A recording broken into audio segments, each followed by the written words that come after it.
Le col de Sainte-Marie sera fermé du 10 juillet à fin août et cela sème la discorde entre les Vosges et l'Alsace. Les Vosgiens reprochent aux Alsaciens une décision prise sans concertation.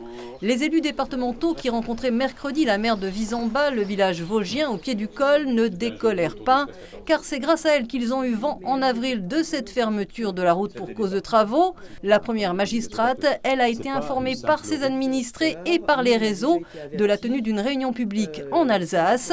Cette départementale voit passer en moyenne 3000 véhicules par jour, dont de nombreux salariés vosgiens employés par des entreprises alsaciennes.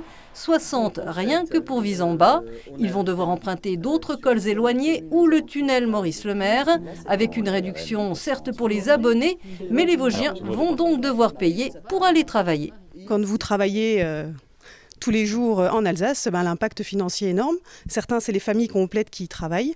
Donc oui, ils sont inquiets, en effet. Ils attendent des réponses. C'est une ancienne route nationale, ce qu'on appelait la RN 59, qui est devenue départementale d'un côté et de l'autre des deux départements, qui draine la vie économique à la fois du côté alsacien et du côté vosgien. Les travaux du mur de soutènement de la départementale en arrivant sur Sainte-Marie-aux-Mines sont essentiels. L'élargissement de la route pour une circulation alternée sur ce versant abrupt a été jugé impossible par les services alsaciens. Cette fermeture va impacter les acteurs économiques. Cette ferme côté vosgien avait réalisé l'été dernier un chiffre d'affaires de près de 9 000 € en vendant ses produits à la ferme. Avec le magasin, il y a beaucoup de monde qui passe. Il y a au moins une quinzaine de personnes qui passent l'été ici, tous les jours.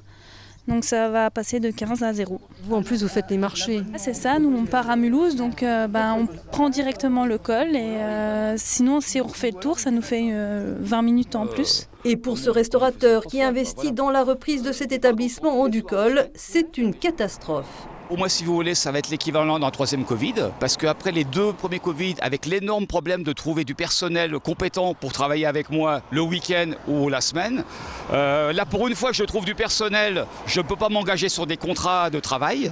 Les abonnés du tunnel, à raison de 20 allers et retours par mois, ont droit à une réduction de 50%, auquel la collectivité alsacienne ajoute 10%, soit 2,64 € le passage. Les Vosges demandent la gratuité pour les salariés. L'Alsace aurait suggéré aux Vosges de faire aussi un geste financier.